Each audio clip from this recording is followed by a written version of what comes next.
How's it going, guys, and welcome back to the Montpellier career mode. It feels good to say that again. Apologies for the lack of uploads recently. I've just had a really busy couple of weeks with exams with university and just other things as well. So hopefully people understand and they're still here watching this career mode. It is still very exciting. This season alone, we've got into the next stage of the Europa League, and that's coming up in February, I believe. And we're also possibly pushing for the league. I would say possibly pushing for second or third place. I think that's probably the realistic aim. But still in the back of my mind, first place could be there. If PSG slip up, which they have done against us, maybe we could challenge for the league this season. I think it's a bit unrealistic, but you never know. Coming up in this game, we've got the end of the transfer window and also 3 games as well.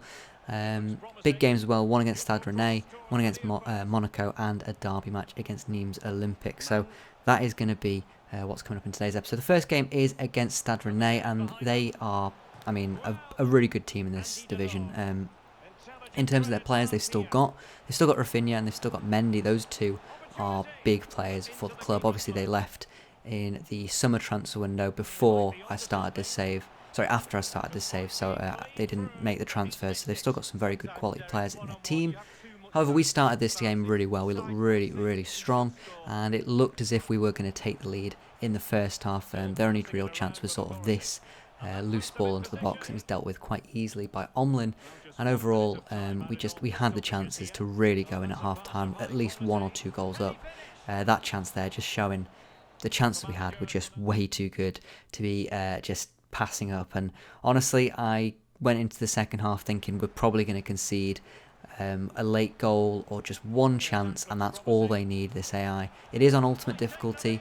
They are tricky to break down a lot of the time, but it's just frustrating when they have their first chance of the game and they score it pretty much straight away. It's poor defending by me, don't get me wrong, but it's a frustrating one to concede. And we are made to rue our missed chances. It's his first goal of the season, which was, icing on top of the cake there. But a nice goal nonetheless, and Stade Rennes were looking like they were going to pull off a shock result in this game. We were looking to equalise with a couple of chances, but it just wouldn't happen. Wouldn't happen for us. Best chance was really Savannier's one there. Shot from outside the box, and just we couldn't really beat this man there, Edouard Mendy. He had a very good game, made a couple of big saves for his team and kept his team in it, and they took their one chance that they got, and it meant that we go home with no points and a disappointing result to really stomach there. Really disappointing result. Now, we came out of that game and we had a big offer on the table. Now, when I say big, it's an evaluation bid. However, it's from Manchester United. Now, I did say, I think, in the last summer transfer window, if there's a big offer for our players and it's from a big club, I think I've got to accept it. Now, I do think I rejected a bid from Atletico Madrid for Andy Delors. Maybe people would say, neither here nor there, that's an acceptable reason. We're in the Europa League. Maybe I went to him and said, give me one more season. But Manchester United are at a different level, I would say. I know in real life, at the moment, they're not at their best, but in terms of worldwide reputation, they're in that top 5 clubs that you want to go to. And for Savanier, he's 30 years old, he's coming towards the end of his career, he's at the moment really in his prime, he's playing absolutely fantastically, and I would imagine he would kick a bit of a fuss if he wasn't allowed to join them. So in the end, I did go ahead and try and negotiate a bit more money. They wouldn't accept it, and decided to accept the £22 million. Now yes, he's a 30-year-old player, and maybe that's good money for him, but he is an original player, and I do want to keep as many original Montpellier players here at the club as possible. But in the end, you have to just sort of accept some of these things. I think it makes the career mode a little bit more interesting. Hopefully people understand, and that's all I can say. Hopefully people understand it. It's a reasonable thing for me to do, is to accept the bid for Savanier. We head into the second game straight after, and it would look like it was going to be Teji's last game for the club, and we just hope we weren't going to get a loss here against Monaco, as again, first half we were dominant, we had good chances, we probably had worse chances than the Stade Rennes game, but we were testing the goalkeeper.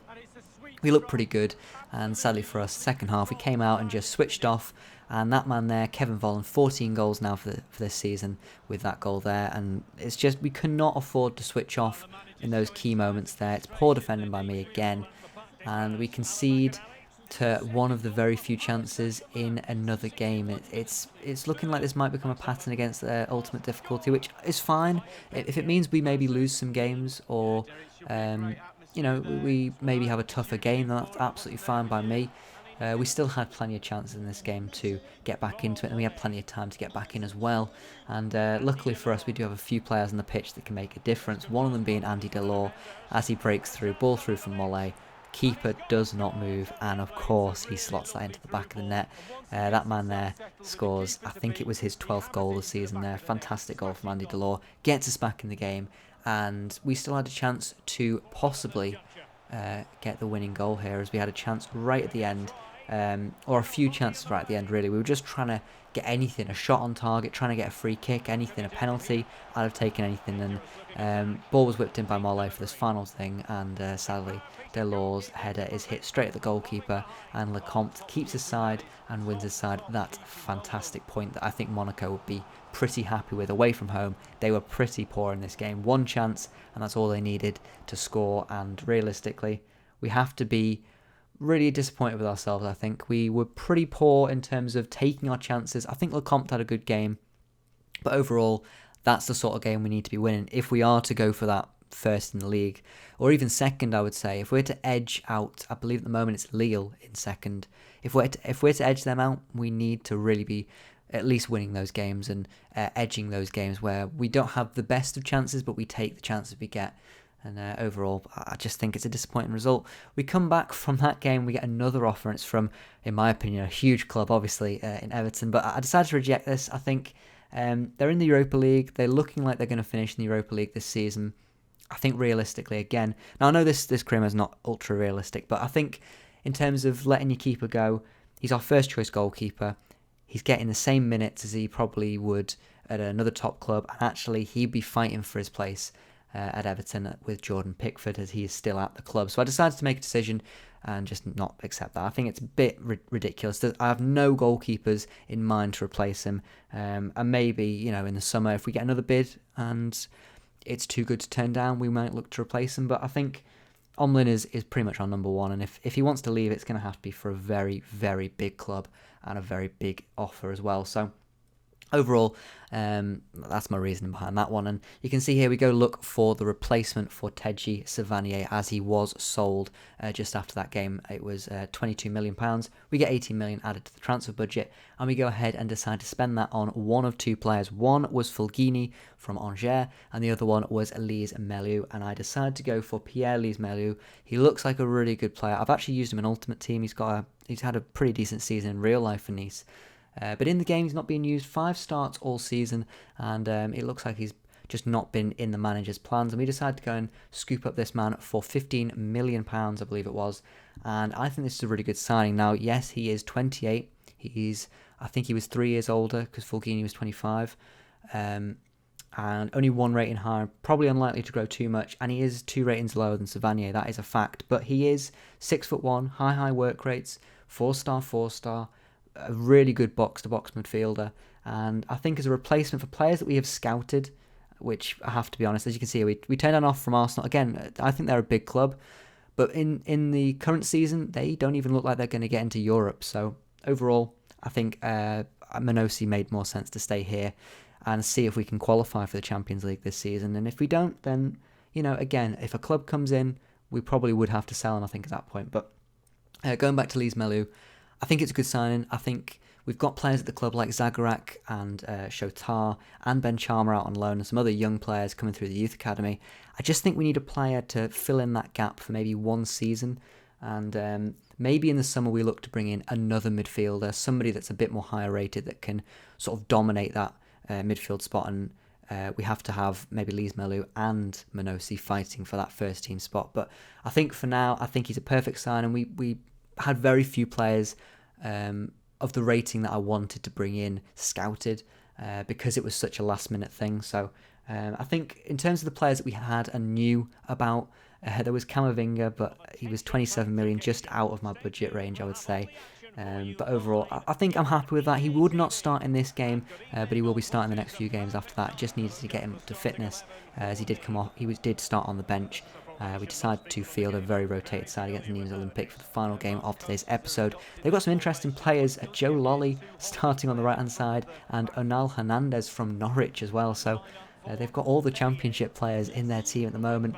We started a very rotated side. We decided to bring in a totally rotated midfield. Visharan starting with Zagreb and Shotar. Dennis Mann started again up top as Laborde. He's looking a little bit like he's just lost his form, so I'm not dropping him. I'm just giving him an extended rest on the bench, I'll say. But he does need to be looking over his shoulder, as this man here, Dennis Mann, he looks to be like a pretty good replacement for him, or at least a good competition spot for him. What a goal that is from Dennis Mann. First goal of the league season. He's scored, I believe, in the Cup, but he hasn't scored in the league yet, and that is a really, really nice goal. Smashes it into the crossbar, and luckily for him, it rebounds off it and goes into the back of the net. No chance for Renette, I don't know how to pronounce that goalkeeper's name. No chance for him in goal, and overall, it's a really good finish, and it keeps us within hope of maybe getting 3 points in this episode. Other than that, though, I have to be honest, we were looking a little bit shaky towards the end of the first half against Nimes. They had one chance there, a little bit of a tame effort, if I'm being honest. They just had a lot of possession and were pressuring us at the edge of our area with the ball. Now, the stats, I think, are a little bit skewed. I think overall, we probably had equal chances in that first half. In the second half, though, maybe I went a little bit more defensive. Naturally, when you're looking for that important win, especially against a rival, you do tend to sit back a bit more. But Nîmes were just much more defensively compact in the second half, and overall made it difficult for us to attack. And we limited them to a number of chances, only 2 chances in that second half. And really, it was a good save at the end by Omlin. But overall, I think we deserved to get the win. We played really well, defended really well in the second half, and it's a nice victory for the club. And overall, I'm very happy to be getting a win over Nimes Olympic. It's a record I'd love to keep. I don't think we've been beaten by them at all in this career mode, so that'd be a nice record to keep against our rivals. That is going to spell the end of today's episode. I do hope you enjoyed watching. Now, this is going to be a little bit different. Because I've missed a couple of uploads, I want to catch up. Just missing a few episodes, so there will be an upload on Saturday and Sunday, hopefully, if I can get the videos out, and then I'll just try and upload as much as possible over Christmas. I'll need to pre-record a few episodes, but hopefully there'll be uploads over the Christmas period, just because I'd like to keep a little bit more consistency now that I've got a bit more free time. So hopefully that is going to be a thing that will happen. But that is going to spell the end of the episode. Do hope you enjoyed watching. Do leave a like if you enjoyed, and don't forget to subscribe if you're new. And I'll see you for the next episode of the Montpellier Career Mode very soon. So thanks for watching, and goodbye.